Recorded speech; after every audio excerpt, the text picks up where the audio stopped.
Hey, what's up, everybody? It's Joseph Ward, and welcome to my On the Shoulders of Giants YouTube channel. Thank you for joining me. Make sure you subscribe to this channel. Make sure you share this channel and that notification button. Click that notification button so every time I drop a new video, you will know what's going on. African history at your fingertips through this channel. You're getting biographies of your sung and unsung heroes right at your fingertips. So tell a friend to tell a friend to tell a friend to tell a friend about On the Shoulders of Giants. Well, you can learn about yourself and we tell our own stories. Peace out.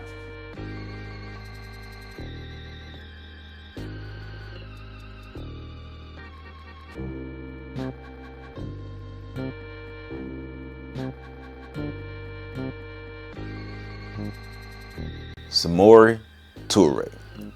The legendary warrior Samori Toure was born in 1830 in the village of Manyan Baladougou, located in the southeast region of Guinea.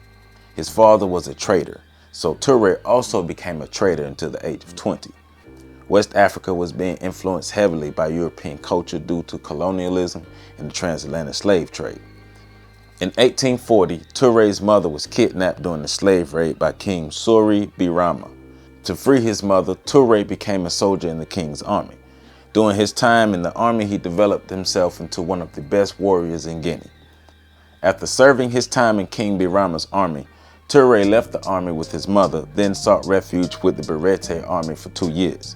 He mastered firearms and improved his military skills by leading the Barete army into battle. Toure left the Barete army and reunited with his own people, the Malinke of Guinea, armed with an empowering vision to help his people. Using the military skills and education he gained over the years, Toure systematically organized his people and the surrounding kingdoms into a single army with a single focus. The goals of the Malinke were to protect themselves from rival tribes, Europeans, and expand their territory. Toure's army was legendary, a well-oiled machine consisting of over 65,000 men with the cavalry and infantry. Both the cavalry and the infantry were individually organized to function singularly and as a unit with the entire army.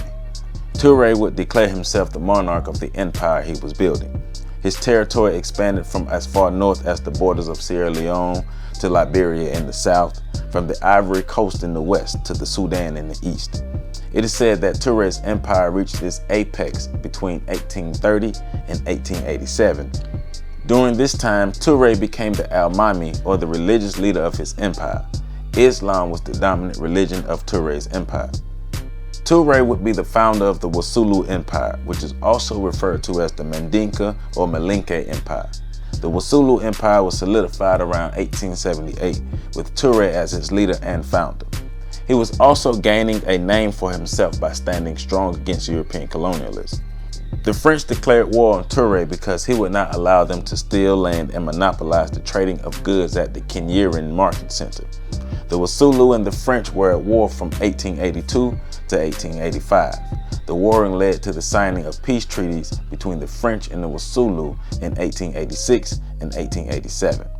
The Berlin Conference occurred in 1884, which basically was Europe dividing Africa between the countries and taking the land.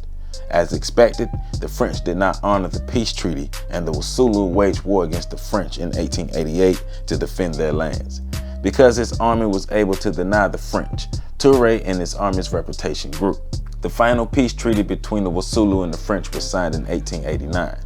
In 1890, Toure was able to reinforce his army by obtaining arms from the British and implementing guerrilla warfare tactics to fight the French. Unfortunately, in 1891, the French was able to overpower Toure's army, forcing him to move his capital eastward to Dabakala, Côte d'Ivoire. Toure was able to rebuild his empire despite the advances from the French colonizers. His new capital city was Kong, and he was able to use the landscape along with the guerrilla tactics to fight off the relentless pursuit of the French forces. Toure's army was invaded by the French in 1898. During the invasion, Toure was captured and eventually forced into exile in Gabon. Toure would die 2 years into his exile in 1900 as the warrior king who fearlessly fought off French colonization. During the years of the transatlantic slave trade, African people were constantly being kidnapped and taken into slavery. Fortunately for Toure, When his mother was captured, she was not sold to the Europeans. This allowed the legend of Samori Toure to begin. He was able to hone his military skills and develop himself mentally as a leader. Toure is revered for his fortitude, strategy, leadership, loyalty, and victories. Even though the French were able to eventually overtake Toure, they were never able to kill his movement, his spirit, and his legendary status. The legendary warrior, Emperor Samori Toure, we proudly stand on your shoulders. For more information, please visit www.ontheshoulders1.com. And to learn more about our On the Shoulders of Giants nonprofit organization, visit www.ontheshoulders.org.